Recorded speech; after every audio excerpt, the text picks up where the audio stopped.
Bonjour et bienvenue. Alors aujourd'hui, on va s'attaquer à une question qui est absolument cruciale. Comment on fait pour bien représenter son entreprise? Parce qu'en fait, chaque email qu'on envoie, chaque post sur les réseaux, même la moindre conversation, tout ça, ça vient construire l'image de la marque. C'est un boulot de tous les jours et vous allez voir, tout ça tient en 4 piliers. Simple, mais vraiment, vraiment puissant. Bon, rentrons direct dans le vif du sujet. Posez-vous cette question, très sincèrement. L'image que vous projetez, votre image professionnelle, est-ce que c'est un vrai atout pour votre boîte, un avantage, ou est-ce que, au contraire, ça pourrait être un frein? C'est super important de se poser la question parce que la réponse, eh bien, elle peut tout changer pour le succès de l'entreprise. Alors, pour structurer tout ça, on va suivre une feuille de route en 4 points, 4 piliers. Le premier, c'est comment valoriser ses produits et services. Le deuxième, adapter sa communication. Troisième point, maîtriser les réseaux sociaux, un incontournable. Et enfin, un point qui n'est pas négociable, garantir la confidentialité. Allez, c'est parti.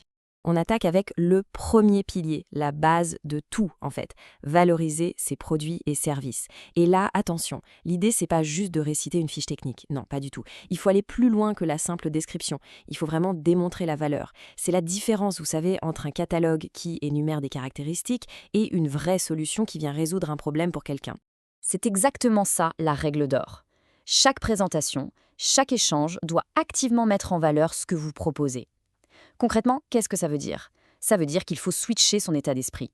On doit penser bénéfice client avant tout. On ne vend pas un processeur de 3 GHz, on vend de la rapidité pour gagner du temps. On vend des résultats, une amélioration, du concret. Le but du jeu, c'est de transformer chaque prise de parole en une démo de cette valeur. Allez, on passe au deuxième pilier, adapter sa communication. Et ça, croyez-moi, c'est un véritable art. Vous pouvez avoir le meilleur produit, la meilleure offre du monde. Si votre message n'est pas bien ajusté, c'est comme parler une langue étrangère. Personne ne vous comprendra. Le message tombe à plat. La clé, c'est la pertinence. Et pour bien s'adapter, il y a 2 choses à regarder. D'abord, bien sûr, à qui on parle. Forcément, on ne va pas s'adresser de la même manière à un ingénieur hyper pointu et un directeur financier. À l'ingénieur, on pourra parler specs, performance, compatibilité. Le DAF, lui, ce qu'il veut entendre, c'est retour sur investissement, économie, productivité. Logique. Et puis, il y a le deuxième axe, le canal de communication. Le ton qu'on emploie sur LinkedIn, qui doit être assez direct, assez pro, ce n'est pas du tout le même que celui d'un rendez-vous en tête-à-tête où on peut être plus dans la nuance, dans la relation. Troisième pilier, et là, on entre dans le dur de notre époque, la maîtrise des réseaux sociaux. Faut bien se le dire, aujourd'hui, c'est souvent la première porte d'entrée. C'est là qu'un prospect, un partenaire, un futur client va se faire une première idée de vous, et donc de votre entreprise. C'est votre vitrine numérique et elle est ouverte 24 heures sur 24 sur le monde entier. Du coup, ça veut dire quoi? Ça veut dire que le profil pro, il doit être nickel, c'est non négociable. Et surtout, il doit être parfaitement raccord avec l'image, les valeurs et les consignes de l'entreprise. Pensez-y, la photo de profil, le titre, le moindre poste, chaque élément, soit il construit votre crédibilité, soit il la démolit. Il n'y a pas de milieu. La cohérence, c'est vraiment le maître mot ici. Si on devait résumer ça en 3 règles simples pour sa présence en ligne, ce serait ça. 1. La cohérence.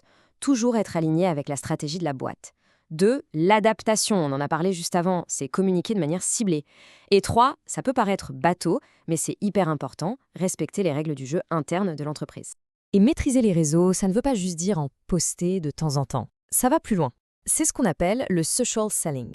Alors attention, le mot peut faire peur, mais l'idée, c'est pas du tout de faire du porte-à-porte digital et d'harceler les gens, non. L'idée, c'est d'utiliser ces plateformes pour identifier des prospects, interagir, créer du lien, bref, construire de la confiance. Par exemple, au lieu de juste liker un article, on va le commenter en apportant une vraie analyse, une vraie valeur ajoutée. C'est comme ça qu'on se positionne en expert. On arrive au dernier pilier. Et celui-là, c'est la fondation de tout l'édifice.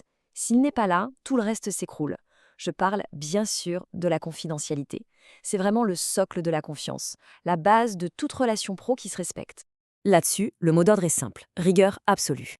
Une info sensible sur un client, un projet en cours, une stratégie antenne, ça ne doit jamais sortir. Jamais. Et encore moins sur les réseaux sociaux, évidemment. C'est une question de respect du client, de protection de l'entreprise, mais aussi de votre propre crédibilité professionnelle. Sur ce point, il n'y a aucune, mais alors aucune marge de manœuvre. Et voilà, on a fait le tour de nos 4 piliers. En fait, il faut voir ça comme un plan d'action super concret. Je récapitule. 1. On valorise ses offres. 2. On adapte son discours. 3, on maîtrise sa présence en ligne. Et 4, on garantit la confidentialité. C'est un cercle vertueux, vous voyez, chaque élément renforce les autres. Et au final, c'est toute l'image de marque qui en sort grandie. Pour finir, tout ça nous ramène à une question très simple et très directe. En repensant à ces 4 points, quelle est la toute première chose, même toute petite, que vous pourriez faire là, dès maintenant, pour encore mieux incarner votre marque? Ça peut être de revoir son profil LinkedIn, de réfléchir à son prochain rendez-vous. La réflexion, elle commence maintenant. Parce qu'il ne faut jamais oublier que ce sont les petites actions accumulées qui finissent par construire une grande réputation.